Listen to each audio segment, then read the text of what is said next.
Siamo alla conclusione di questo progetto bilaterale fra l'Italia, la Sicilia e la Tunisia nel settore della cooperazione agricola alimentare.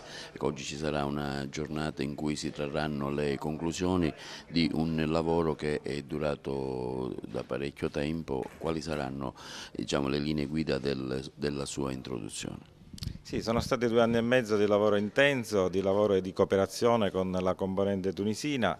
I risultati ci sono visibili, soprattutto il risultato principale è che bisogna spingere per una cooperazione internazionale nel campo agricolo e in generale nella cooperazione economica, perché la sfida dei prossimi decenni è proprio in questa frontiera della Sicilia con l'Africa, con i paesi del sud. Soltanto una sana cooperazione economica può anche frenare alcune serie di movimenti che portano a risultati che possono essere negativi non solo sotto il profilo economico ma anche sotto il profilo sociale e politico.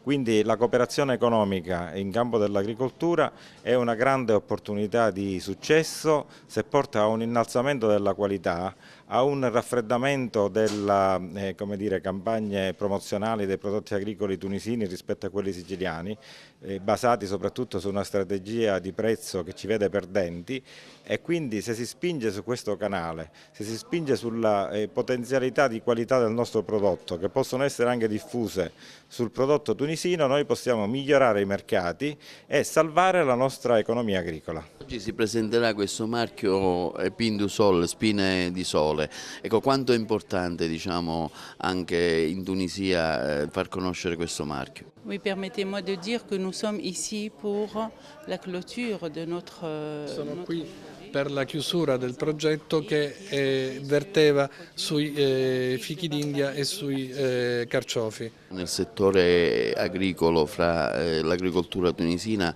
e l'agricoltura, diciamo, siciliana, come, diciamo, si è sviluppato? Cosa resterà di questo rapporto che c'è stato? Oui, c'est un projet assez intéressant et important pour l'agriculture tunisienne et je pense que cela est de même pour l'agriculture sicilienne puisqu'il a permis de mettre en contact. È stato molto importante questo progetto perché ha messo in contatto i produttori di fichi d'India e di carciofi e quindi ha permesso lo sviluppo dei contatti e degli scambi commerciali fra i 2 paesi, quindi è importante tanto per la Tunisia quanto per la Sicilia. Très importante pour les 2 régions.